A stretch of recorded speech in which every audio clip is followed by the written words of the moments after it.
in this kind of new frontier. And you're either going to run out there and be a frontiersman and make it happen, or you're going to sit back on the sidelines and let it happen around you. The choice is yours. The average person reading it wouldn't understand.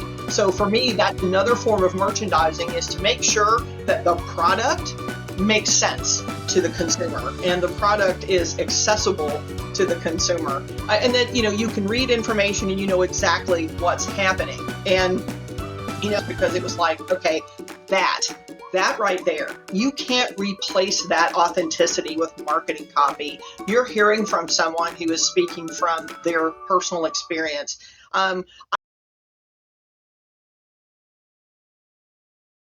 Welcome back to the Future Fuzz podcast, powered by Silver Fox, where we help companies enhance the power of video and business podcasting to generate new revenue. Joining us today is Kathleen Stockham. She's the Chief Marketing Officer at South College. Welcome, Kathleen. Hey, thanks so much for having me. I appreciate it. So, Kathleen, we've had the pleasure of having a pre-call to learn a little bit more about what it is you do. And you've spent decades in digital marketing and e-commerce. What pulled you into higher education at this stage of your career?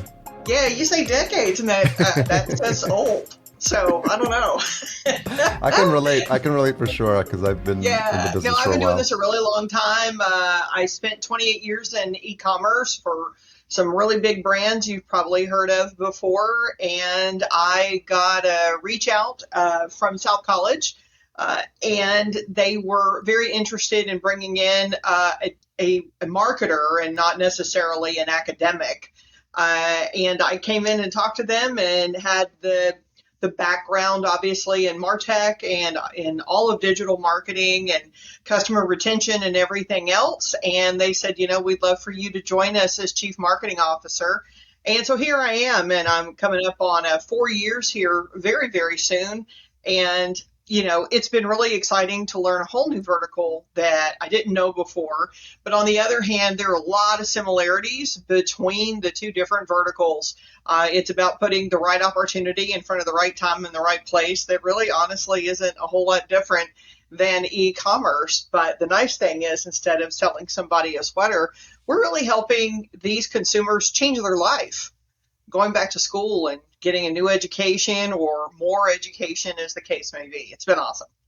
So when you think back, and for others who may be in that point in their career where they're being offered a move into a completely different space that they're not familiar with, talk a little bit about your thought process, because I'm sure you gave it some thought coming from traditional marketing, moving into education. So if you can wind the clock back a little bit, what were the things you were thinking about in order to help you make that decision? Goodness. Well, I'm kind of a serial learner. I've been that way my whole career. I started out in television news, which, how in the heck I got in the online business is a little nuts. And it's a cool story someday when we have more time. But I've also been really interested in learning different verticals. So in my e-commerce career, it was everything from, electronics to jewelry to mobile phones. And you could probably figure out who the companies are. And in this case, for me, education is something that, of course, I had no experience in. But when you kind of get down to the mechanics, and it's everything from email, social media, content management. I also manage the entire website for south.edu, and I have a really strong MarTech background. And so it was just a natural application to take that experience and apply it. What I needed to do, obviously, was figure out that it's different levers. It's different marketing levers. So paid search, paid social functions the same way. I'm just going after a different demographic. And the demographic advantage for me was that I'm going from a very specific narrow graphic. In this case, I came from a jewelry retailer where it's, finding women of a certain age and a certain income to buy jewelry.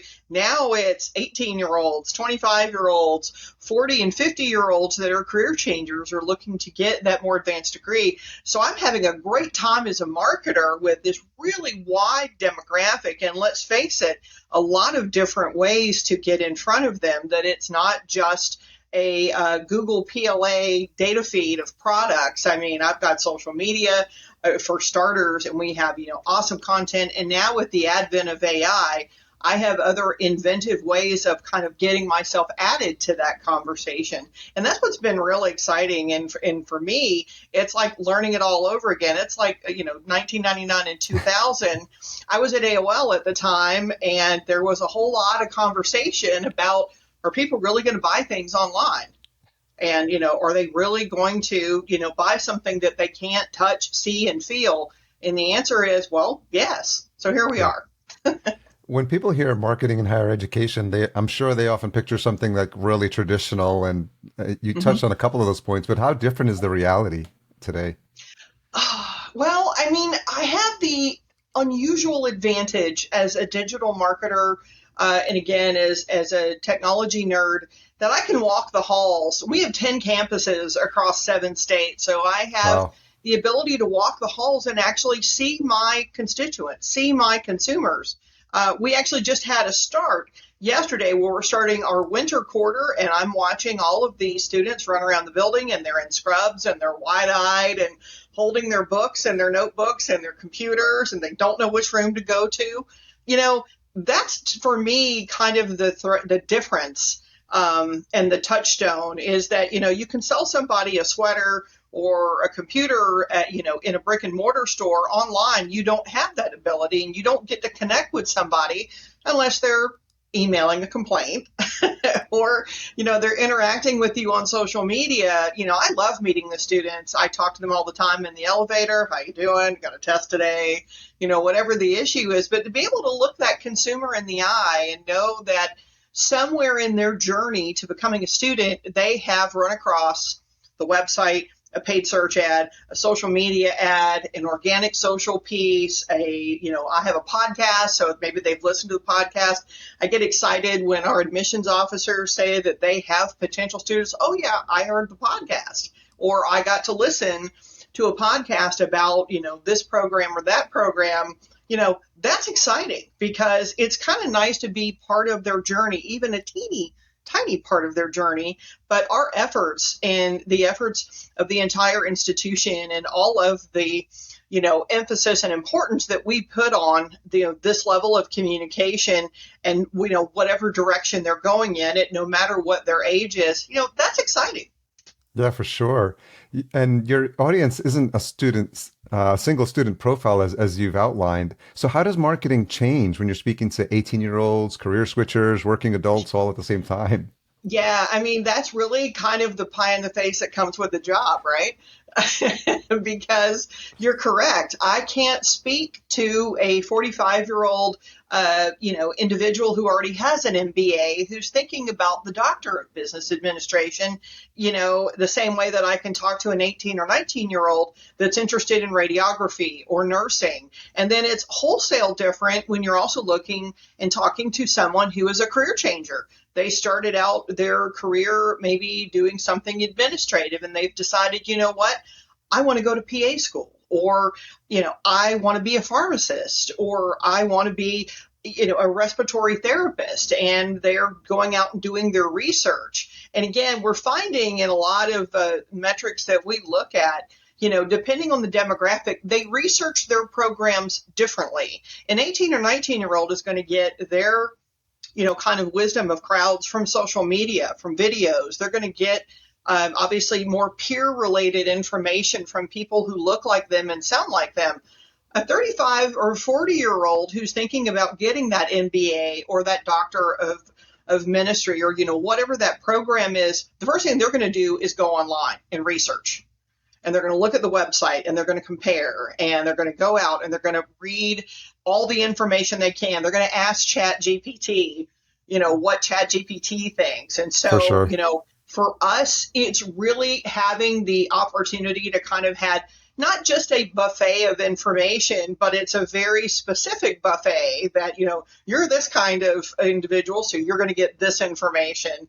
And, we also find that there is a lot more adoption within certain age groups now that AI is becoming more and more prominent of how they're finding information. It's Mm, not just, I'm going to go look at Reddit, but, I'm going to go look at allnurses.com. I'm going to go see how we're ranked. We're going to go look at Niche. Niche is an amazing ranking site that actually tells you where programs are ranked. We love getting questions that come from people who research niche, but it's also people that email questions into the podcast. I Yeah. get all that email comes to me, and there it is. I do get a lot of email on that, but all that email comes to me.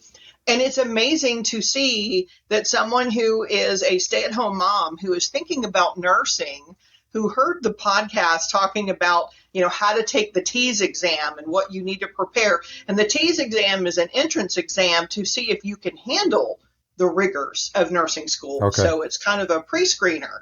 So having someone email into the podcast and saying, thank you so much. I feel prepared. I feel better. And it's just like, check. Yeah. We feel accomplished at that point. But it's no different than someone finding a video from our students on TikTok who are showing off all the cool things that they're doing and all the equipment and labs and everything else. It's, our job is to be wherever they're at, if that makes sense. Yeah, that makes a lot of sense. And you kept touching on the podcast. I want to dig into that a little bit. You've leaned into this long form content, and I've been podcasting myself since 2014. So I've seen the value of just creating what I call your virtual stage where you can choose to have conversations. And it's really powerful for building content that can then be repurposed as thought leadership. So when did that format make sense for your audience? And talk a little bit about how that's working for you now. Yeah, well, it's kind of a fun story. I have been a podcast consumer for probably 2 or 3 years. And, I'm a girl of the 80s and 90s. So a lot of my favorite TV shows at that time all have rewatch podcasts. So I shamelessly listened to Melrose Place podcast. I admit it. I can say that. Yeah. But I had an idea and I reached out to a podcast host from a very large school. And I said, hey, tell me a little bit about this. So I spent about 30 minutes with him on the phone. And the more and more he talked about it, it's like, well, we can do all those things. And again, like I said, I started my career in TV news and I was a writer and a news writer. And it's like, this doesn't feel any different to me than scheduling an interview for a television piece or a news piece or whatever it was. So I put together a content calendar and I put together some ideas and some thoughts of different kinds of segments that we can do. And I very nervously made an appointment with our chancellor, who is my boss, and also our vice chancellor, who I work very closely with, who is our compliance officer. And I said, okay, I would love to pitch an idea that we can do a podcast. And they both were like, well, that's interesting. Tell you what. Can you give us a sample episode so we kind of get a sense of what you want to do? And I'm like, sure. So I reached out to one of our campus presidents who I knew would be a good sport and said, hey, would you want to do this with me? So it was a really poorly produced Zoom interview that I recorded. The audio was horrific. And like 1978 cassette tape audio quality. But put it together and edited. And I gave it to our chancellor and vice chancellor, and it took them a couple of weeks to kind of digest it. But they said, you know what? Let's go. Let's give it a shot. Why not? That's great. So that was over a year ago, and we're really excited and encouraged at the performance. We get a lot of downloads. We certainly get a lot of email and a lot of attention.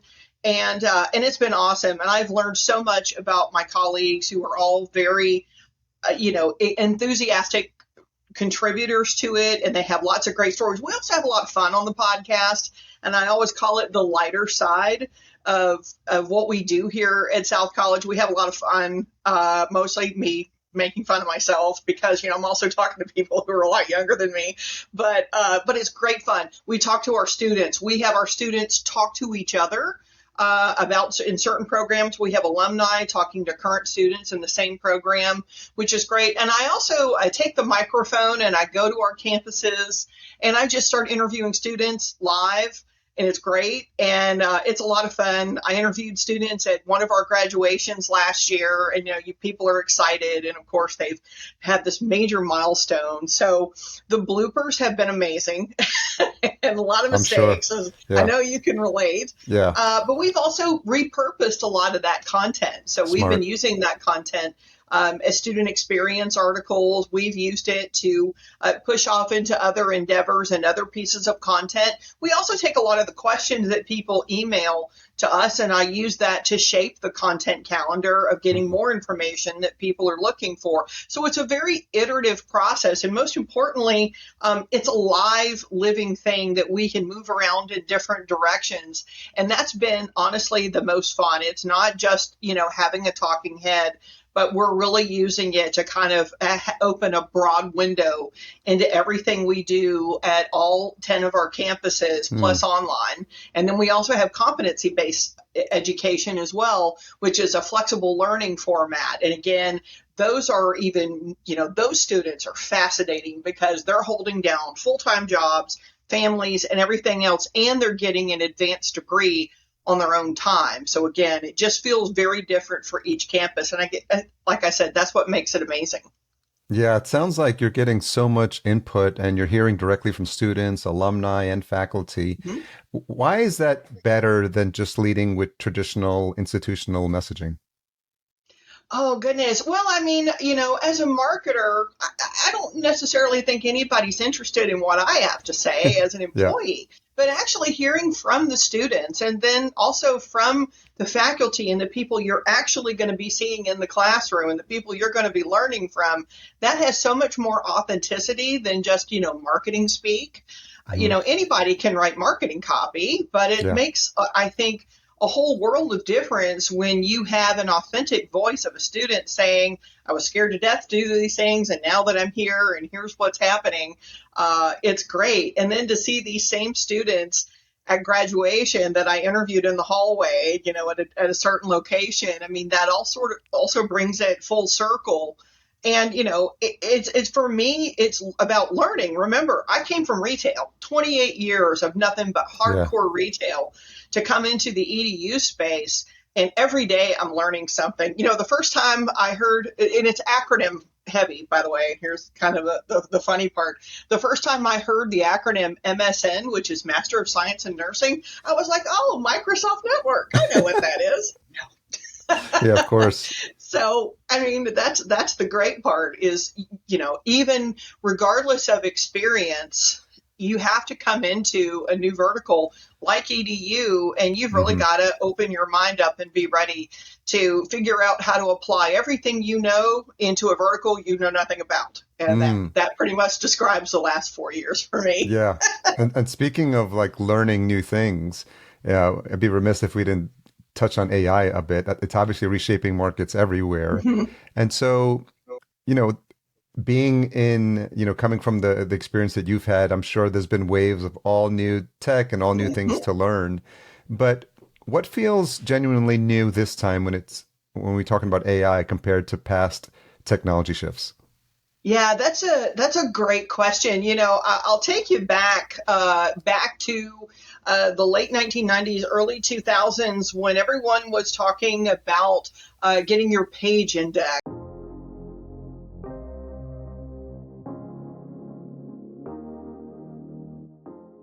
And SEO and having Y2K. Yes, Y2K and Ink to Me, and Ink to Me would crawl your site and then index all of your content out to all of the search engines like Alta Vista. Remember Alta Vista? Oh yeah.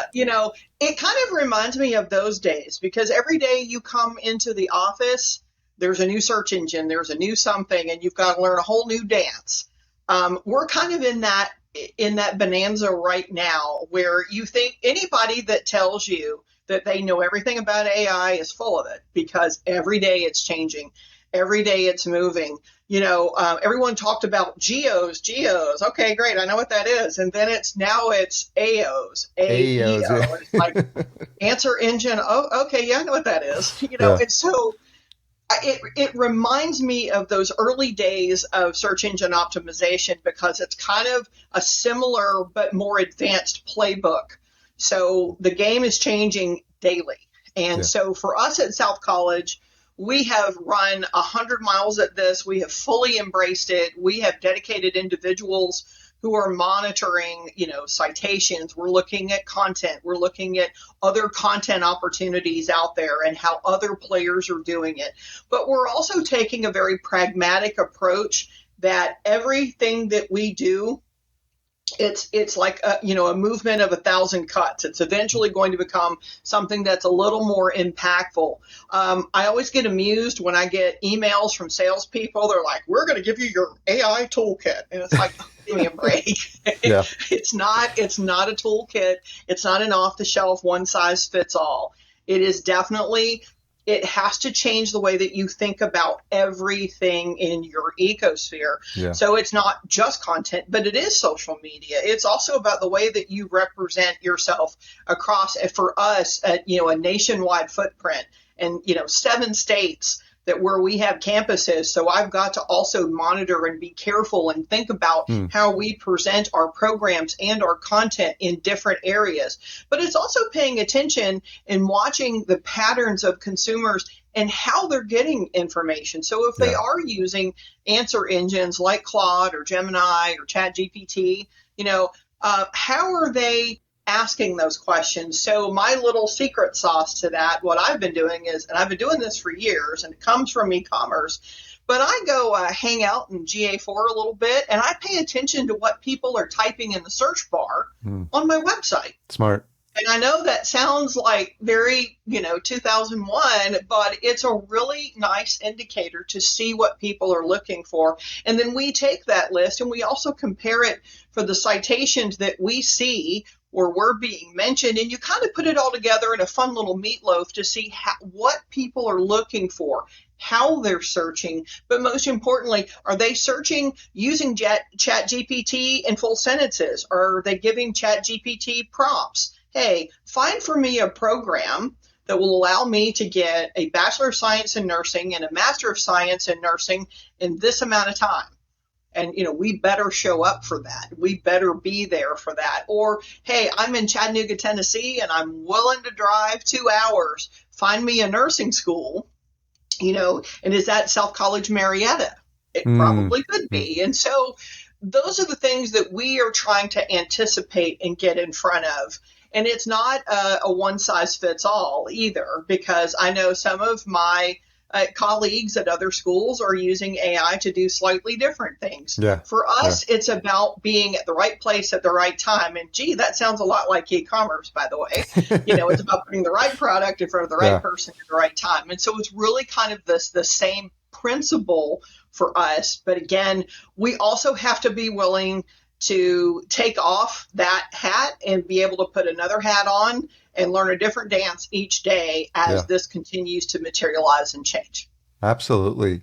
And given what you've said and outlined, is where are you seeing AI change how people discover and evaluate education? Is there anything there that you haven't mentioned?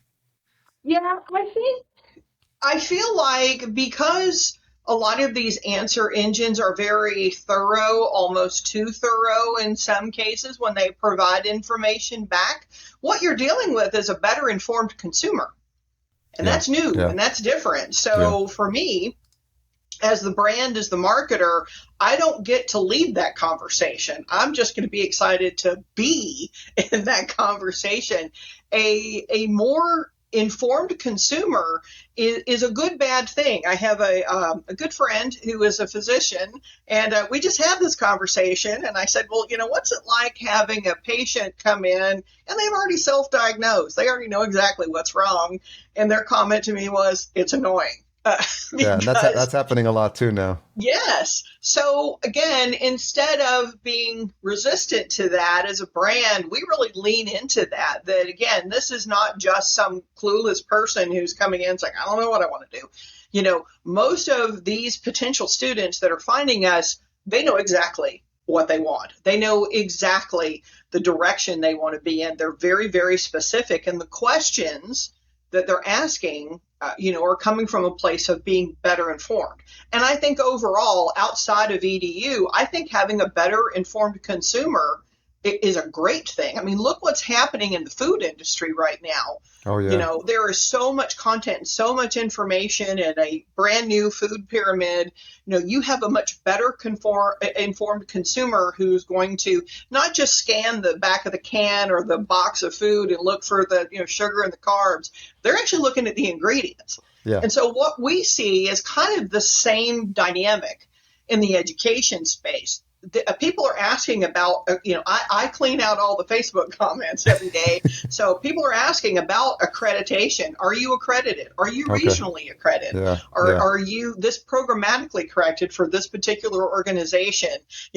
It's not just what's the class schedule. It's like, what does my curriculum look like? So again, we're seeing that dynamic, and our job is to make sure that information is available to them. Yeah, absolutely.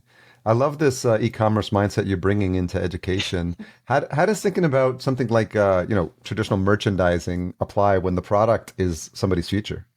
Oh yeah, it's funny. My team. I have a wonderful team. I am a very very blessed CMO. I have a fantastic team. I know they're sick of me saying that word, merchandising. I use it as basically an analogy to how to set up information. Whether it's how we look at a program page and how we're thinking about the setup of the page, but it's also about merchandising. Honestly, anything, an email is the most important information at the top and the call to action at the top. Same thing for social media. Everything we do, we're thinking about it in a merchandise way. And I always try to condition a lot of my colleagues when they ask about why we pay attention to that. And I always remind them, you're a consumer yourself. Pay attention to the signals and the triggers that get you interested, whether it's, a social media reel or, from LinkedIn Yeah. or even something when you're looking at a web page, what's going to draw your eye? What's going to get you to pay attention? So the merchandising aspect of content is crucial, and it's a really important thing, because what we talk about is, of course, I work with these incredibly smart academic people, so this is where the rubber meets the road, and they always, of course, have this beautiful, very fanciful and very flowery writing style, because that's the academic way, and it's got a lot of academic terms and a lot of really big words that most people like me wouldn't know. So I also have to kind of take that and apply it to make sure that we're not, particularly for the website and for marketing, that we're not talking 10 feet over everybody's head. We're using acronyms, or we're describing something that the average person reading it wouldn't understand. Yeah. So for Yeah. me, that's another form of merchandising, is to make sure that the product makes sense to the Mm. consumer and the product is accessible to the consumer. And that, you can read information and you know exactly what's happening. Yeah. And we don't get the opportunity to provide size and description and dimensions, but we can tell you a lot about certain programs. For instance, a Bachelor of Science in Criminal Justice, if you love murder mysteries on TV, if you are interested in, solving problems, this may be a great career for you. And so putting that kind of content in front of them, we try to do it so that it makes sense. And again, it's accessible and it's understandable. It sounds like you have a job to keep. You want to keep being informative, but you also want to keep the content human and engaging. So it sounds like Mhm. there's a fine line there. Yeah, it's funny. So a lot of that came into play when I started. The website that was in place here at South.edu when I started was not mobile friendly, and was definitely not set up for the modern consumer to find information. And so one of my first acts when I got here, I had a list of about 14 projects that needed to get done. And I said, oh, for the love of God, we need a new website, and it needs to be built mobile first. And so the website that's live now, we've had up for about 2 years. It took about 12 to 14 months to get it built. And mobile first was the goal, because we really had to make sure that, anyone looking at anything on a mobile phone, that it wasn't painful and awful. We've all been Yeah. on websites or apps that are not mobile friendly, and it's very Yeah. frustrating. I was on one yesterday. It was very frustrating for me. And now there's really no excuse for not being mobile friendly. This has kind of been out in the ether for some time. And so we've also pushed that out so that we're also have accessibility. And so accessibility has been a big, big charter for us as well. So we're now WCAG 2.2 compliant for ADA web accessibility. And again, that's been a real labor of love for us to do that for our accessibility driven students. And we have a ton of work that we're doing on that as well. And so the web and public relations and social media, I mean, you name it, there's a lot of things happening on this team. But again, that's what makes it great. I always tell new employees that I get, the best thing about South College is that no 2 days are different. The bad thing sometimes is that no 2 days are different. But that's what makes it fun. In marketing education, you're not selling a product, you're influencing someone's life decisions. So correct. Just maybe a personal question, how does that responsibility change how you approach your work? Oh gosh, I'll be honest with you. It actually makes a huge difference because again, it's not just selling a sweater. I mean, someone is making a life-changing decision to further their education, whether they're 18 and the very first person in their family to go to college. I love those stories, by the way. They're amazing. Or it's the 30-something single mom. I met this wonderful woman at our Atlanta campus last year. I interviewed her for the podcast. And she told me off microphone, can't say off camera, but off microphone, she said that her main motivation for going to nursing school is, she said, I have a son and a daughter, and she said, I just want them to see what is possible, that, nothing should stop you, nothing should get in your way. And she said, I just know that I am the one that can show them this life, and I can show them you have to keep going. You can't let your circumstances. And she's like, I'm alone. She's like, I don't have a lot of family. I don't have a husband. And she said, but I'm determined. And I got goosebumps because It was like, okay, that right there, you can't replace that authenticity with marketing copy. You're hearing from someone who is speaking from their personal experience. I've actually, my daughter is an emergency room nurse, and she did her accelerated BSN at South College. And so I got to see firsthand when she would be, bogged down with assignments. She did her 4-year bachelor's at a large school many states away, and then decided to do her accelerated BSN here.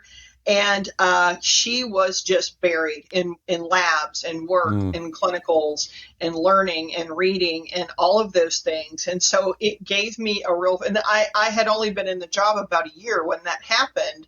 So I got a real firsthand view of exactly what students go through, because, it's been a minute since I went to college. So it was nice to kind of get that up close and personal view. But hearing all of these personal stories, and again, I love these first person in my family go to college stories. They're so amazing. And I see these families at graduation, and I mean, it's a thing. And so that's why it just it just hits different from a marketer's chair, that you're changing, you're helping, you're in some way in that journey, you're changing a life, and you're helping them to hopefully go on to a lot of personal satisfaction and growth. And I mean, it's amazing. Yeah, and it definitely comes through in this conversation and the experience you've had so far. So I really appreciate you sharing this journey.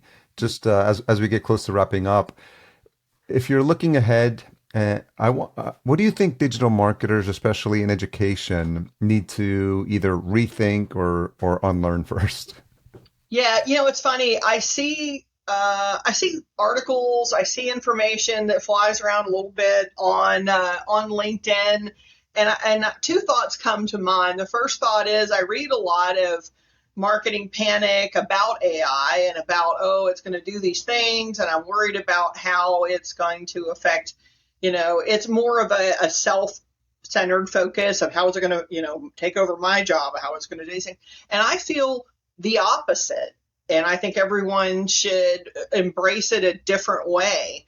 It's not about AI taking over. It's about how can you smartly apply what's out there to do your job better. I look at ChatGPT all the time. I ask questions about the podcast and where I should be focusing. And I named my Chat GPT bot. I named him Dalton, so he has a name. So I asked Dalton all the time. Is that You, a 90s TV show reference? Close. It's a, It's a late '80s movie reference. It's okay. Patrick Swayze's character in Roadhouse. His name Roadhouse. That's Dalton. I came this close to naming my son Dalton when he was a baby, but we that's went a funny. different direction. Yeah. But that's okay. So Yeah. I asked Dalton, hey, I'm thinking about talking a little bit more about this particular area. Can you give me podcast topics? And it's like, there it is.